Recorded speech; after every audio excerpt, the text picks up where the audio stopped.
So I'm going to do things a little bit different in this video. We're going to talk about the concept of money, the concept of fiat currency, and whether you should hold it under your mattress and whether that's better to hold it under your mattress or whether it's better to put it into the bank. Because there's a concept within money that people don't understand that I'm going to teach you in this video. And I can promise you that either way, whether you keep it under a mattress or whether you keep it into the bank, they're going to be stealing from you. So we need to be talking about ways how we can stop that from happening, where you can beat inflation, how you can beat inflation, and how inflation is the driving factor to the theft of your money. Okay, we're going to do things a little bit differently. On the screen, guys, you can see the M2 money supply. So I'm talking about pounds, we're talking about UK currency. So I'm going to give you examples and I'm going to split it up into two different parts of stimulus within the economy. We had the banking crisis, then we had the pandemic crisis. So those were the two parts of stimulus. Some went into the economy, some didn't go into the economy, but the flow of money ultimately goes to the people that own the assets. The people that own the assets get interest on the assets, i.e. the rich guys. So I'm going to give you an example and I'll split it into two parts. So part one is the banking crisis.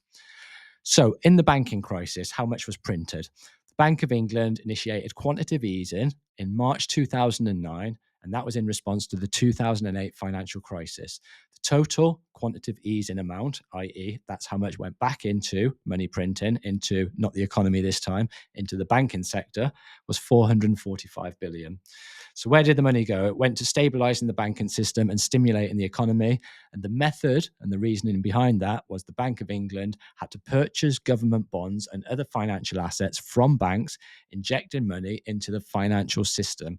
So they had to prop up the banks, guys, and by printing that money, what they were doing is devaluing our currency. So for an example, guys, let's use 20% as an example. If they printed 20% more money into circulation, you're holding 10,000 on your mattress. What's that doing, guys? You hold 10,000 in your mattress for a 5-year period, and the currency is being devalued over that 5-year period during inflation, during times of interest rate changes. What's that going to do? It's going to reduce your buying power.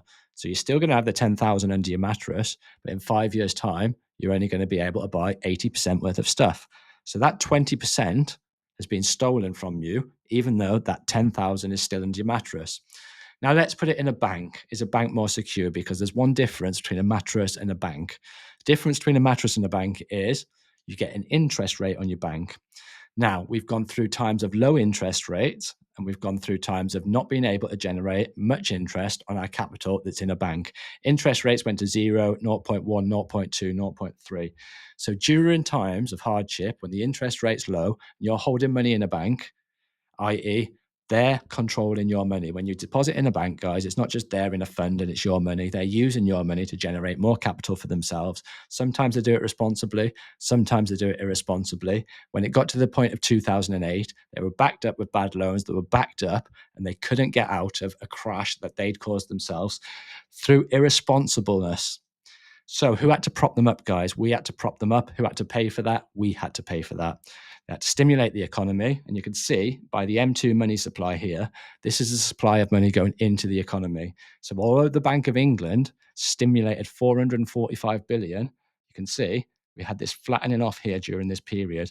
And I can remember this period, guys. It was all about we need to reduce the national debt. We need to reduce the deficit. They were telling us that we had to reduce the deficit, we had to reduce the national debt. They printed a load of money to prop up the banking system that we had to pay for. So we had to basically pay through reducing deficit for something that they had to print. So that was the banking one. And then we'll split it up into the next one. What was the outcome of that, guys? Obviously, an increased supply of money, a reduction in our buying power through inflation, through different interest rate changes. So it reduced our buying power. If you had money in the bank, you wouldn't have got much interest. If you had money in the mattress, you've lost your buying power. Either way, you're not beating inflation. And that's the key, guys, is you need to beat inflation. Inflation previously, historically, before these crises, they were around about 10%. That was 2%. That's where they need to get inflation back to. That's the level that they want to get inflation back to. But when it's 10% and 10% and 10%, like it has been for the last few years during, i.e., I'm not going to say it, but we went through that tough time during the last few years. The money got stimulated, the money got stimulated, the money got stimulated. Inflation was 10% and 10% and 10%. So if it was 10% for 3 years, guys, that's 30%. That 30% will never be reduced. It will never be reduced. It's lost. That 30% buying power is completely gone, and that's been stolen from us through our currency. Our currency is still the same amount of currency, but the value of the currency and the goods, services, and things that you can buy with it, you can't unfortunately buy as much more. So if you have it under your mattress, it's getting stolen from you. If you put it in your bank, it's getting stolen from you. And the second one was obviously the pandemic. So you can see this time by looking at the M2 money supply, during this period, we had an increase going into the economy.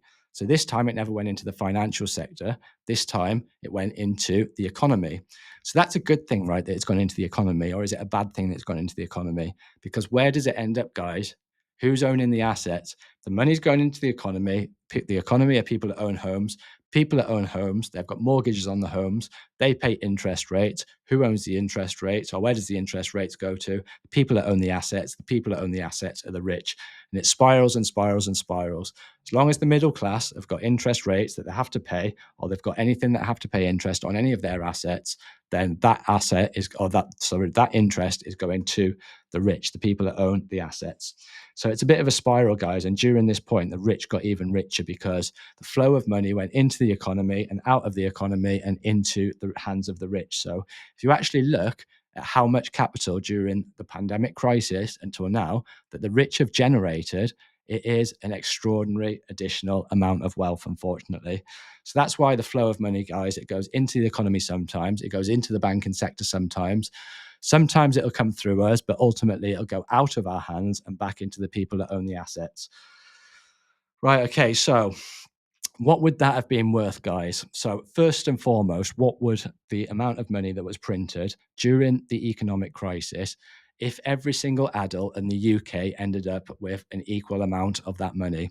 The first one would have been an estimation of £8,900 for each adult within the whole of the country.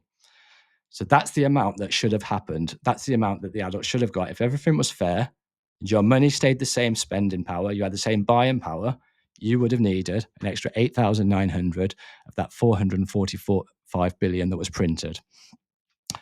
Right, the second one. Second one was 450 billion. So we stimulated the economy by 450 billion. This one, like I say, went into the economy. It flowed through the economy, out of the economy, and back into the hands of you know. So how much should each household have got during this period when they printed 450 billion?